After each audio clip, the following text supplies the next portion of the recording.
Hey, good morning, everybody. Today we are going to do something that I haven't done yet. We're going to do an oil change, fuel filter change, and grease the RV. So this will be the first time with this RV. So of course it's going to be a little bit tough, only because of the filters being new. And when Cummins puts those on, they basically paint the entire block with the filters on there. So they'll be a little tough to get those off, but we're right around 11,000 miles. We got another big trip coming up, so I want to get this done before we take off for the next trip, and more importantly, I want to get it done before winter. So I'll show you what all needs to be done. I have my POV camera on, so this camera here I'll put down. Hopefully you'll be able to pick everything up with the POV camera. So let me turn this around and show you things that you're going to need. So it's the Rotella 15W40 is what I use. This particular engine, the 6.7 ISB, takes about 4.5 gallons. We'll check it after 4 gallons and see. Now, if you get into some of the Detroits, some of the L9s and such, it's going to be maybe double that, maybe even triple that. I'm not really sure, so check your application. But at least for the 6.7 ISB, you're going to need your oil. You're going to have two fuel filters. Well, one's a fuel filter, which is this one.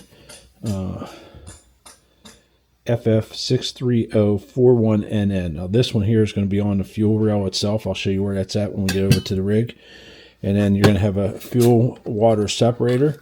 This one, again, I'll show you where this one's at. This is the one that's going to be in that clear housing.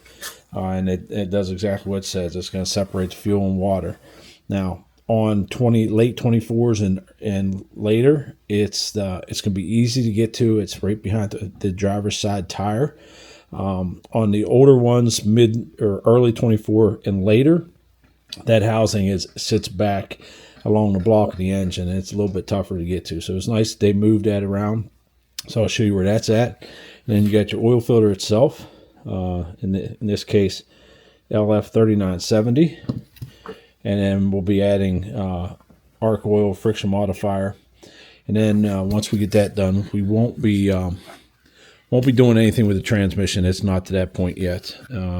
Transmission, it has to get, well, I could probably get at least another season, probably 2 seasons out of it before I got to do anything with the transmission.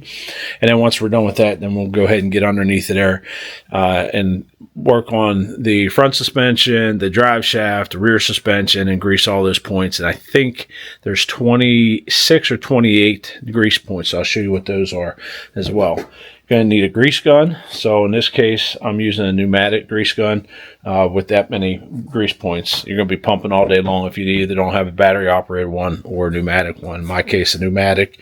It's what I have, and it's a little bit cheaper to buy if you have to buy one. So one call out, if you're going to buy the kit from Cummins, it will also come with FF63054NN.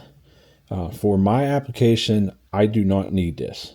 So you might need it for yours. You'll be able to tell real quick by looking at it if it's a plastic housing like this one or if it's a metal housing like that one. So anyhow, somebody's looking for 63054NN. I got 2 of them.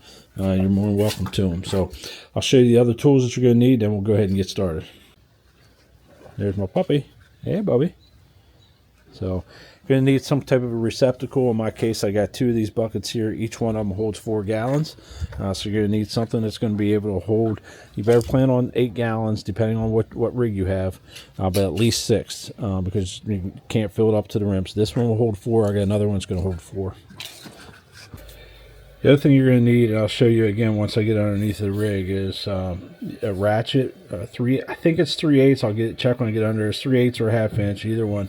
And then there's not going to be a bolt under there. You're just going to need, in this case, I'll need an extension with 3/8 an extension. It's going to go up in there, take out the oil pan drain, and then you're also going to need yourself couple different things to try to get your oil filter off and the fuel filter without hurting it. So a big pair of channel locks probably is going to work out. And then also, if you don't have, you should go out and get yourself a decent strap wrench. So So you got a couple different versions, right? So I think this might not be big enough, and I don't know if I'll be able to get this type of oil wrench up in there, take that off. There's this type as well.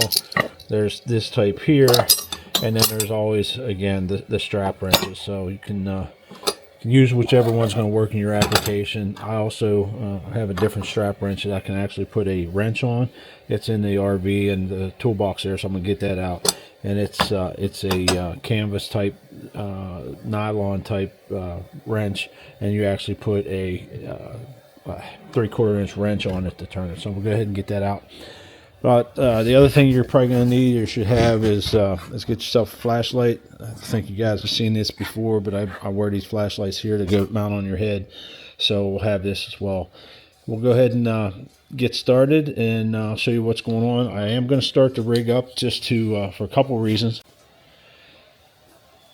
Yeah, so on our rig, whenever you shut it down, it purposely lets the air out of the rear bag, so you can see how low this thing's sitting to the ground. So start it up, get the oil flowing through it, but also get air in the bags and lift that thing up so I can get my fat rear end underneath of the RV to be able to grease the back end. So we'll go ahead and get started. I'll show you what's going on, switch over to the POV camera, so hopefully you'll be able to see. All right, so just as a little bit of a tip, again, we're going to be doing fuel and oil.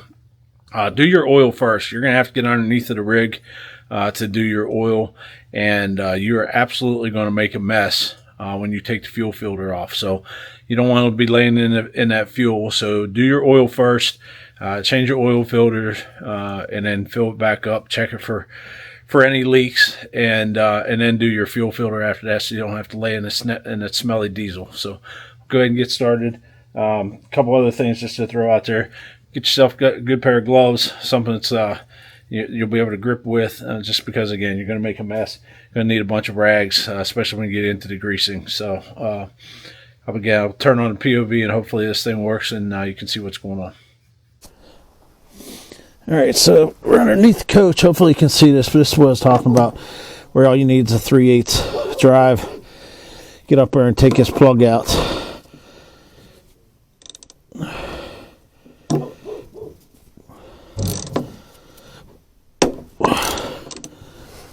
That wasn't too bad. Have your second bucket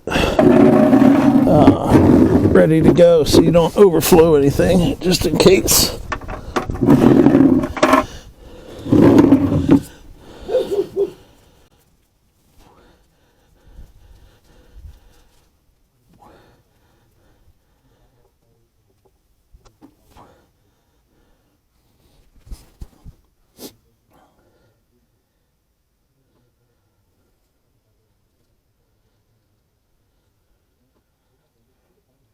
Underneath this is pretty clean. I stay up underneath of this thing, keep it clean a good bit. There's a small oil leak.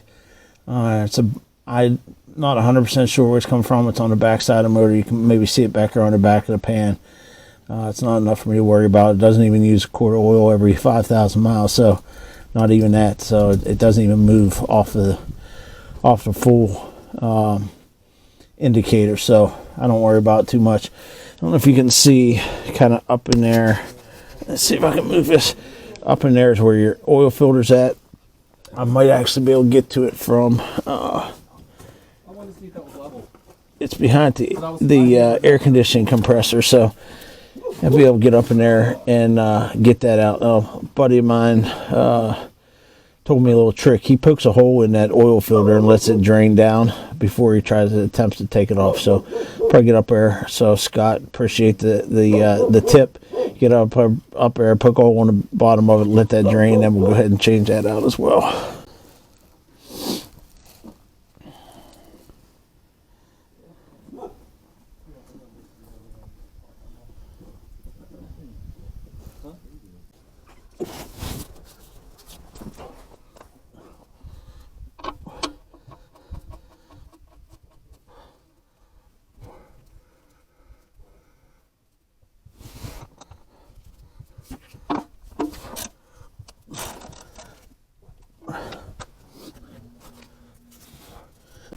Alright, so getting up here to get this oil filter is going to be a bigger pain in the ass than I thought. Only because this coolant pipe here is in the way. And I can't get my hands up in there, so I think what I'm going to do is take this bracket off here. If you can see this. I'm going to take this bracket off here, which is a coolant line, and this bracket up here, which is attached to a coolant line. Move those over, and I should be able to get my hand up in there. Actually, that there might work, because I think I can get to that wrench from the top. So let's try that.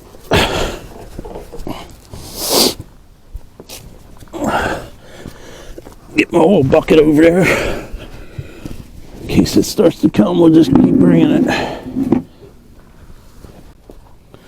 So I don't know if you can see in there. Hopefully with this camera you can see in there. So there's the oil filter. I might luck out and be able to get this wrench, get some leverage on it, and get it out from get it started from up here.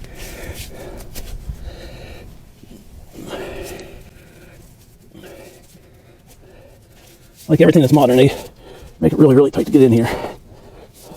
The air cleaner here is what really gets in your way, and then the air conditioning. There we go. She's gonna go that way. Just need a little bit more leverage.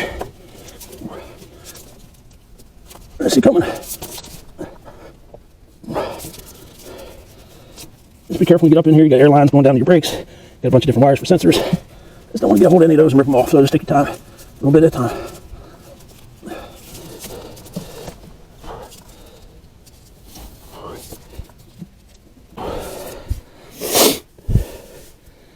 Alright, now I get underneath it there, I should be able to spin that off. So now we got the old filter out, got the oil drain. We're going to go ahead and you're going to pre-fill this filter here before you stick it back up in there. But again, make sure that you get something to, whether you use oil or Vaseline, put around this seal right here. Make sure the old seal came out with the old filter. In this case, it did. So just take your finger, dip in some oil, clean this up, but fill this oil filter up before you run it up in there.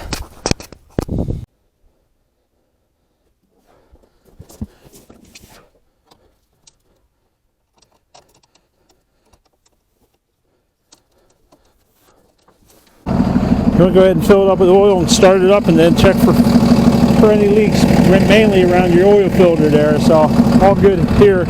We'll go ahead and shut it off and start working on the fuel. Got the fuel all done. Okay. We got the fuel filter on the rail replaced, along with the fuel water separator. So either one takes just a few minutes. Just want to make sure that you start it up after the fact and check for any leaks. You might have to prime it a few times to get it started, but it will start for you. Just, again, check for any leaks.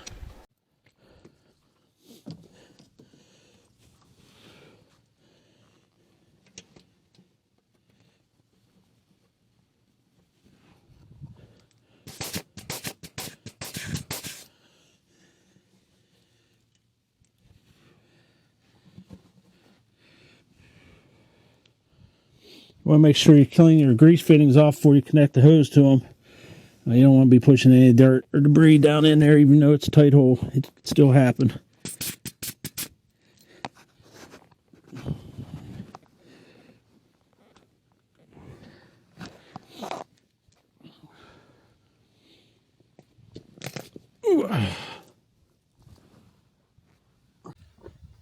So got the oil changed, oil filter put on inside there, and then changed the fuel and fuel filter and water and fuel separator. So hopefully using the POV camera you'll be able to see that. So really doesn't take too long. It takes longer just because filming, and then the first time of getting the filters off, they're just tight. And like I said, once I'm done with everything, I'll go back, spray it down with release, and then hit it with water.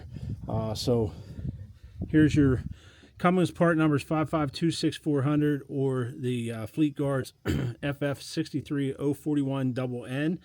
That's going to be your fuel filter, and then it's a Detroit number, and you can get your numbers off of here. But again, this is for the 6.7 ISB.